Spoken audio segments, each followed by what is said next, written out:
আমার প্রাণের পরে চলে গেল কে। ভারতী পত্রিকায় প্রকাশিত কবিতাটির নাম কে। তখন প্রচণ্ড অসুস্থ কাদম্বরী দেবীকে কবিতাটি পড়ে শুনিয়েছিলেন 23 বছরের কবি। তখন শেষ কয়েকটি কথা হয়তো লেখা হয়নি। কাদম্বরী উঠে চলে গেলেন। কোথা দিয়ে কোথায় গেল সে? কবি কি কিছু বুঝেছিলেন? তাই আগে থাকতে লিখে গেলেন, সে চলে গেল বলে গেল না, সে কোথায় গেল ফিরে এলো না। এ কি কোনো জ্যোতিষ কিংবা জ্যোতির্বিজ্ঞানীর প্রাক অনুভব? চলে গেল, কিন্তু কেন গেল সে? ফুল ফোটানোর গোপন খবর জানত যে, ফুলের পাপড়ির ভিতর যে সোনার বরণ স্বর্ণাভ রেণু থাকে তার মনের খবর জানত যে, এমনি করে চলে যেতে পারল।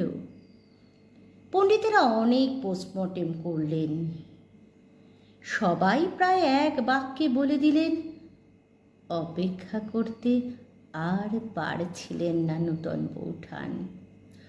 উপেক্ষা তখন পুষ্পকীট হয়ে খেয়ে নিচ্ছিল ছাদের বাগানের ফুলের কেশর। অথচ কবি তো বুঝলেন কোথায় যেন সে চলে যাবে, যেখান থেকে আর ফিরে আসা যায় না। পণ্ডিতেরা বললেন, যাবার তো অনেক কারণ ছিল।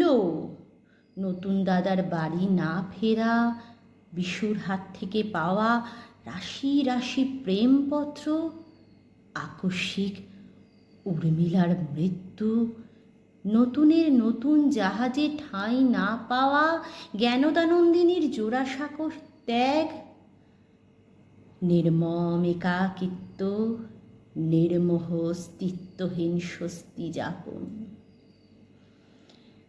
বর্ষা ঋতুর চলে যাবার খবর অনেক আগেই দিয়েছিল আলিপুর আবহাওয়া দপ্তর।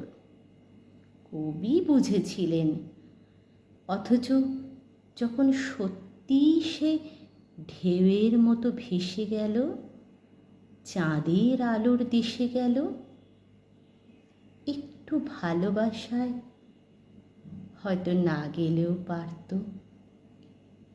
কিন্তু সত্যি সে চলে গেল, হাসি তার রেখে গেল।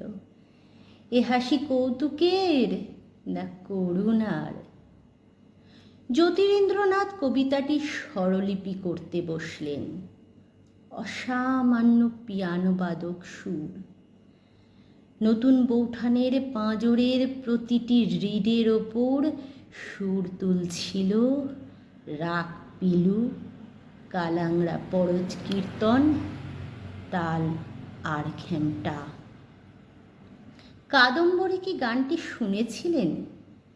তাই গানের কথা সত্যি করতে গিয়ে ঠিক 1 বছর পর রাগ অনুষঙ্গের সিঁড়ি বেয়ে বেয়ে চাঁদের চোখে ঘুমের ঘোর বুলিয়ে দিয়ে সত্যি সে চলে গেল। গান হারিয়ে পড়ে রইল ভরা ভাদরের বৈতরণী,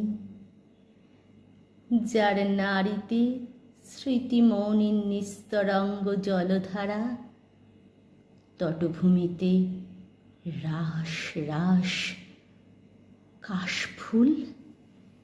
নমস্কার।